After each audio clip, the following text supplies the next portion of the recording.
श्रोता बंधु माने कट्टामुंड रहस्यर ओडिया कहानीर चतुर्थ भाग को आपण मानक पुणी थरे स्वागत। प्रथमे रामू काका तापरे बिजू भाई एमिति किछि लोक मुंड कटा शिकार साजिले। एबे आउ गाँ लोक चुप बसिलेनी। जेमिति हौ से हत्या को करुथिबा लोकटी को केमिति धरिबे से विषय रे गाँ रे गोटे सभा पाई आयोजन करथिले। गाँ लोक माने जेजेଙ୍କ पाखकू आसी सभा आयोजन खबर देले। जेजे खबर शुणी कहिले, भल कल तमे माने आमको ए विषय रे आगरु भाबिबार थिला एवं लोक मानकू सचेतन करिवार थिला। जहा होइगला आउ तो आमको ठीक करि परिबानी। एबे केमिति कण विपदर मुक्ति मिलिबो से विषय रे आमे चिंता करिबा निहाती आवश्यक। हाँ आउ गोटाए कथा कहिबार अछि तम मानकू आज संध्यारे सीतापुर गाँर पुराणा इतिहास कहिबार अछि। जार अभिशापर कला बादल आम गाँ अधा गिलिबारे लागि पड़िलानी। हौ तमे माने एबे जाऊ ठीक टाइम रे जेमिति गाँ सबु लोक माने सभारे जोग देबे से प्रति ध्यान देब।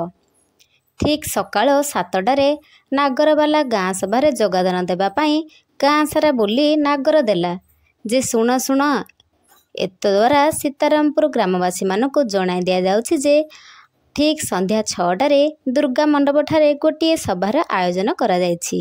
समस्ते एही सभारे जोग देबे बोली गाँ मुखिया कहिसंती। आ राति 9टा परे केही भी घर बाहर को बाहरिबेनी कारण किछि दिन हैला लोक मानक मुंड नथिबा मृत शरीर मिलुछि। तेणु जेते पर्यंत हत्या करी धरा पड़िनी से पर्यंत आपण माने राति घर बाहर को बाहरंतु नाही। संध्या समय रे आज पूरा सीतापुर गाँर लोक माने सभारे उपस्थित होई किछि समय अंतर रे सभा कार्य आरंभ हैला। राधाई कहिले, मुखिया बाबू मोर भेंडिया पुओ को जी भी मारिछि ताको जम्मा भी छाड़िबिनी।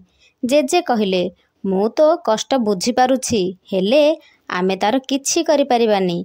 ए काम मनीष करिथिले तो आमे किछि करि परिबा। जदि गोटे आत्मा करिथाए तार आमे कोन करि परिबा। सान बापा कहिले, बापा आपण एकी कथा कहउछंती। आजिर एही आधुनिक जुगरे भूत प्रेत को केही भी विश्वास करूनाहांती। जेजे कहिले, ठीक कहिछि समु किंतु किछि दिन हैला जे घटना घटुछि तो पछरे गोटे रहस्य लुचि रहिछि जाहाको आज मु समस्तଙ୍କ आगरे कहूछि सुण।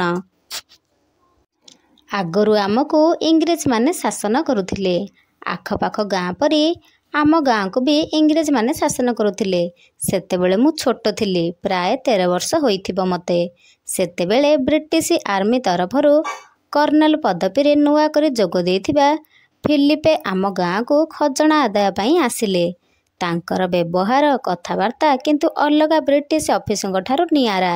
से सहजरे अन्य लोक मानक सह मिसी पारंती। तांकर रहिबार व्यवस्था आम घरे करा जायथिला कारण गाँर मिलुथिबा खजनार 1/3 ब्रिटिश मानक पाखको पठा जाउथिला।